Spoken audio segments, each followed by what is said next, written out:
penerimaan yang diperoleh oleh negara maupun daerah bisa kita klasifikasikan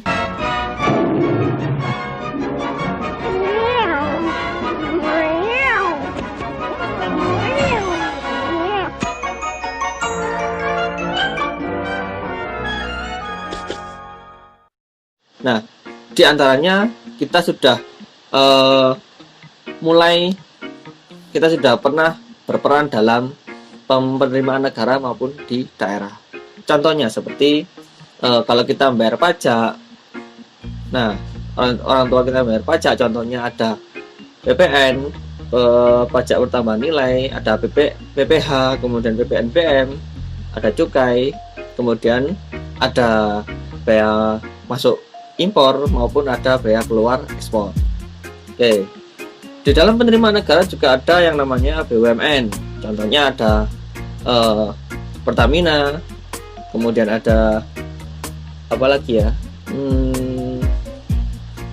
BUMN, PT KAI, PT PLN. Nah, itu termasuk dalam pendapatan dari pemerintah. Kemudian yang terakhir ada hibah. Hibah di sini adalah penerimaan negara berupa contohnya seperti devisa. Kalau ada TKW, pasti TKW itu kan digaji mata uang dari negara yang mereka bekerja di sana, kemudian ditukarkan kepada mata uang rupiah. Nah, di situ ada devisa, itu namanya devisa dari penerimaan negara. Sedangkan yang di penerimaan daerah itu ada PAD, pendapatan pajak daerah, pendapatan asli daerah, pajak. Di antaranya dari PAD ini ada pajak daerah, kemudian ada retribusi daerah, kemudian ada pendapatan kekayaan daerah. Setiap daerah pasti memiliki potensi sumber daya manusia maupun sumber daya alam yang ada di daerahnya masing-masing. Kemudian ada dana perimbangan. Dana perimbangan ini adalah diperoleh dari APBN yang diberikan kepada daerah yang berupa dana alokasi umum dan dana alokasi khusus. Fungsi dari dana alokasi umum di sini adalah mengurangi ketimpangan. Sedangkan kalau yang dana alokasi khusus itu adalah untuk kegiatan khusus yang ada dalam daerah. Kemudian ada dana bagi hasil. Dana bagi hasil ini juga diambilkan dari APBN.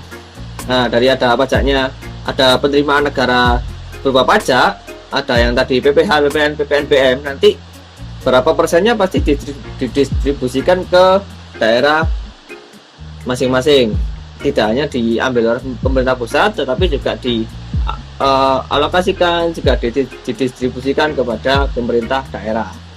Nah, dan yang terakhir untuk penerimaan daerah ada sama kayak tadi hibah. Setelah penerimaan setelah negara memiliki penerimaan dan daerah juga memiliki penerimaan, pasti mereka akan mereka pasti akan belanja. Nah, di antaranya belanja dari pemerintah pusat ini cukup banyak sekali. Ada belanja pegawai, belanja barang modal, ada subsidi, hibah, belanja sosial, belanja lain-lain. Oke, pemerintah juga membelanjakan untuk belanja ke daerah atau memberikan dana ke daerah. Di antaranya ada dana perimbangan, kemudian ada dana otonomi khusus dengan penyesuaiannya itu tergantung dari daerahnya masing-masing, disesuaikan apakah potensi sumber daya alam seperti apa, sumber daya manusia seperti apa. Fungsinya adalah digunakan untuk fungsinya apa ya, dana otonomi khusus ya, untuk mengangkat otonomi khusus dari masing-masing wilayah yang ada di daerah-daerah. Kemudian juga ada dana bagi hasil pengeluaran pemerintah. Dana bagi hasil yang tadi akan diberikan kepada daerah. Kemudian ada dana alokasi umum, dan dana alokasi khusus. Oke, itu yang ada dalam pengeluaran pemerintah pusat. Sedangkan yang ada dalam pengeluaran pemerintah daerah ini lebih rinci lagi karena menyangkut beberapa jenis fungsi dan organisasi. Jadi kalau yang di ranah pemerintah itu secara umum kemudian diberikan ke daerah, nanti oleh daerah akan diperinci kembali. Tidak berbeda jauh, tapi kalau di ranah daerah itu lebih rinci lagi untuk belanja-belanja apa saja yang ada di dalam daerah.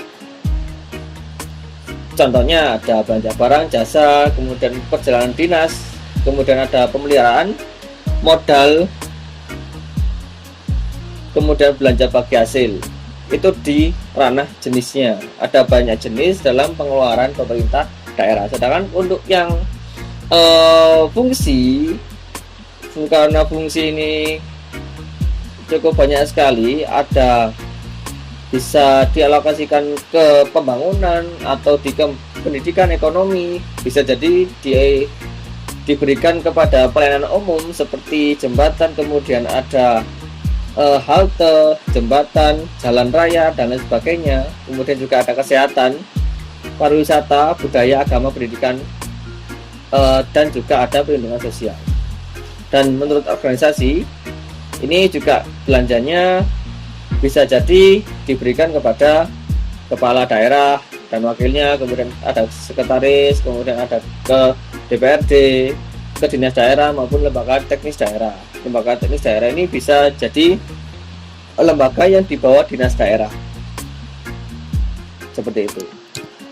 Oke, baik. Bagaimana video kali ini kita sudah belajar tentang macam-macam dari penerimaan negara maupun daerah. Kita juga sudah bisa mengklasifikasikan mana yang masuk negara pendapatannya, mana juga yang masuk pendapatan dari daerah. Kemudian kita sudah juga belajar tadi tentang bagaimana apa saja yang dibelanjakan oleh pemerintah pusat dan pemerintah daerah. Setelah kita belajar penerimaan dan pengeluaran belanja pusat dan daerah, kita akan coba belajar bagaimana cara mekanisme dari pengajuan dana APBN dan APBN ini di ranah pemerintah dan DPR. Oke, terima kasih. Wassalamualaikum warahmatullahi wabarakatuh.